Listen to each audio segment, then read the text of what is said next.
Hi, this is the Philosophical Angle program, and I am your host, Chris Angle. I am the author of 4 books on philosophy, one of which is the Philosophical Equations of Economics, and they're available free for viewing at www.philosophypublishing.com. Along with me is my co-host and colleague, Rick Samuelson. Rick graduated from Yale and Wharton and is a venture capitalist on the West Coast. Good to see you, Rick. Good to see you. The purpose of the Philosophical Angle is to examine the nature of concepts being used in current media. And this week, Hillary, it was actually a week or two ago, Hillary called the Trump followers deplorable and bigots. So we're gonna take a look at this. She said, and I'm going to quote, "I won't stop calling out bigotry and racist rhetoric in this campaign." Clinton further said, "To be grossly generalistic, you can put half of Trump's supporters into what I call the basket of deplorables." She said, right, racist, sexist, homophobic, xenophobic, Islamophobic, you name it. End that quote. She added also, quote, "And unfortunately, there are people like that, and he has lifted them up. He has given voice to their websites that used to only have 11,000 people, now have 11 million. He tweets and retweets offensive, hateful, mean-spirited rhetoric." Clinton then said some of these people were, quote, "irredeemable," and, quote, "not America." Okay, let's research this a little bit, and we will start with a definition from Merriam-Webster on the word bigot. And the full, let's pull out the definition from Merriam-Webster. "A person who is obstinately or intolerantly devoted to his or her own opinions and prejudices, especially one who regards or treats the members of a group as a racial or ethnic group with hatred and intolerance." Well, this is the definition of bigot, and we can see that all the words, or at least many of the are severe words that the liberals often call the conservatives. Namely, hateful, intolerant, racial. Now, to be fair, Hillary, when she made her statement about the deplorables, indicated that Trump followers were only 50% of this ilk. That means, given Trump followers at about 50% of the American populace, the deplorables are approximately 25% of the population of the United States. That is a lot of bigots. And that's a lot of bigots that have hatred and intolerance on their minds. And as the definition indicates, especially those that are racially hateful and intolerant. Hard to imagine that there are so many. But there it is.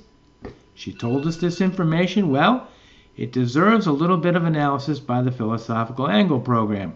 Let's take a look at these words and see where it leads us. First, I think the Merriam-Webster dictionary did a pretty good job with the word bigot. So let's accept this as it is. Secondly, let's go to hatred. The Merriam-Webster indicates, and I'm going to quote here from the dictionary, "intense hostility and aversion usually deriving from fear, anger, or sense of injury."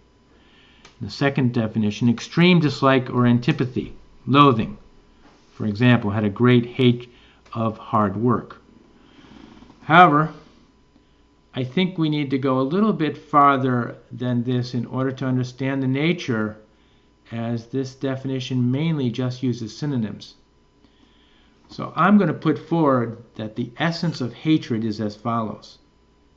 It is the reaction to the enunciation or presence of a thought or action that emanates from that thought that conflicts with one's own thoughts. And secondly, and necessarily, it is a thought that one cannot change or have any influence on the new conflicting thoughts. Thus, hatred is always part and parcel with intolerance. In other words, first, there arises a conflicting thought from an entity in one's presence or environment. This new presence indicates or issues forth a thought that is contrary to one's own. And when it is discovered that one cannot do anything about this action or thought, then it becomes hateful. That is, it becomes a thing that is hated when you can't do anything about it. Again, there are two elements to become something in the realm of hatred or hated. One is that it has a conflicting idea or thought with your own. That is, the new thought or idea has priorities that conflict with your own ideas. And secondly, one cannot do anything about it. It is something that can withstand it cannot withstand one's influence on changing the new thought or action. And when you cannot change that new thought or action, that's when it goes into the realm of hatred. Now let's go to intolerance. The Merriam-Webster dictionary has it as unable or unwilling to endure. In the second definition, unwilling to grant equal freedom of expression, especially in religious matters, and unwilling to grant or share social, political, or professional rights. Bigoted. Well, the philosophical angle will add that the idea of tolerance is a little bit less strong. To wit, intolerance does not require the need to change the new thought that comes into your presence. One tries to benefit from one's presence, but one does not try to change the thought or the action itself. Okay, next up on the agenda is deplorable. And Merriam-Webster has it as, the first definition is lamentable, such as a deplorable death. Second definition, deserving censure or contempt, such as wretched, a deplorable living conditions. Okay, I think Hillary was referring to the second definition, and the philosophical angle will offer that deplorable is a little bit softer in its core meaning. These are people that are deplorable, are not to be tolerated, but who issue forth ideas and actions that are not to be considered seriously, nor are they to be within one's society, because they are deserving of censure and are contemptible. Somebody that is deplorable does not have to be changed, nor does one have to be tolerant, or actually intolerant, of a deplorable, because it is just somebody who has no value. But now we have to ask ourselves really the ultimate question. And it's concerning these natures and essence of these words. Why is it that hatred exists at all? Okay. So we have all these ideas with all these characteristics of deplorable, hatred, intolerant, yet it's Hillary that's pointing this out. Obviously, she doesn't like them. They're all bigots, wherever and whoever they are. So, ipso facto, they are Donald Trump's followers, and thus they are the conservatives or Republicans, and it is these people that are deplorable. And they are not of any value. They are hateful, they're intolerant, and they are people with no value. That's a pretty broad and strong statement, and to say so shows that obviously she doesn't appreciate them and is intolerant of them. And why is that? Because she believes that all conservatives and Republicans are bad in their nature. She believes that conservatives, in their essence, in their nature, are bad and not to be trusted. And they are bad because they deal with people around them that when they deal with people around them, these conservatives exploit people unfairly. Thus, in any transaction, you have to watch out. In dealing with a right-winger, that conservative will exploit people, and these people will come away disadvantaged and unfairly treated, and will have gotten very little value out of dealing with that right-winger.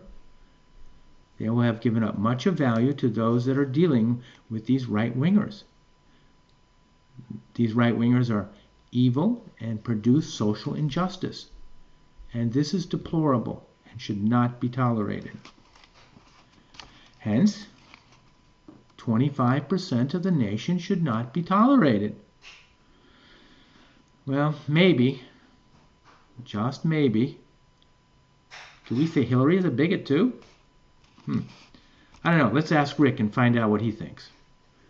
Rick, what is this brouhaha about the deplorables? What's going on?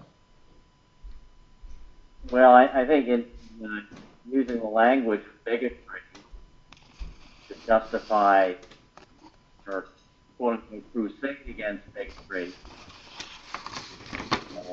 Hillary reveals yet again the real underlying agenda, which, as you rightly point out, is to suppress an enormous segment of the electorate. Interestingly enough, Kevin Williamson, who's a brilliant writer for the National Review, just came up with an article entitled "The Roots of Liberal Condescension," and he unpacks Hillary's statement on the deplorables just as you did, and he looks at numerous surveys over the last 30, 40 years, tracking racial attitudes, bigotry, all kinds of stuff. And the consistent trend, of course, has fallen dramatically in all parts of the United States, okay, without exception. And so the data backing up Hillary's claim is, of course, specious, completely specious. In fact, the trend has moved dramatically the other way, which once again underscores the degree to which the agenda must take over. If the facts don't support what she's saying, she has to rely on ideology. And so we are facing the prospect of having a presidential candidate / president who is completely opposed to an enormous segment of the electorate from the get-go, unwilling to listen to their views, unwilling to acknowledge that any of the corollary views, for example, affecting immigration, might be related to a fear of being blown up, shot, stabbed, and so forth. Unwilling to accept that limitations on overall immigration could in any way benefit the average living standard of Americans, many of whom have been out of work for years on end, particularly males. There's some 7 million of them that have left the workforce prematurely. And I mean, that's just one example. Unwilling to accept any reduction in this trend toward microaggressions, fighting hate speech, and therefore limiting First Amendment rights wherever it's convenient and serves the left's agenda. All of this is on display and is the undercurrent behind what she's actually saying. That's my point of view. Right. So this article, is this basically what this article says, or is it separate from your point of view?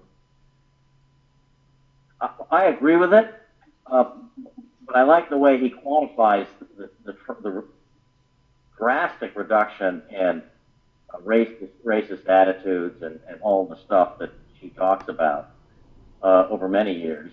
And, you know, to my mind, at the end of the day, it's a question of control. She needs to vilify these quote-unquote deplorables, like myself, I might add, like Donald Trump, with whatever labels she can come up with that she can make even partly stick, whether they really stick or not, or have any factual basis behind them. And so, you know, on the one hand, you've got typical politicking and mudslinging going on, as you see in any election. On the other hand, it does foretell the likelihood, frankly, of having a president who is absolutely unwilling to compromise on a whole range of issues affecting freedom of speech, affecting access to broader choice in schools, affecting any limitations on immigration. This kind of name calling can be used to justify and hopefully on her part eliminate any conflicting views to her own. So it's a kind of liberal condescension. We are right, we know better, and there's this whole group of people out there who don't deserve the rights associated with democracy because they don't have the right beliefs. That's the implicit message here. Right. Okay. I agree. And okay. That's it for this issue of the philosophical angle. And from the land of intolerance and bigotry, Rick and I sign off, and we'll see you soon on the next issue of the philosophical angle. Yes, and to all a good night. And to all a good night.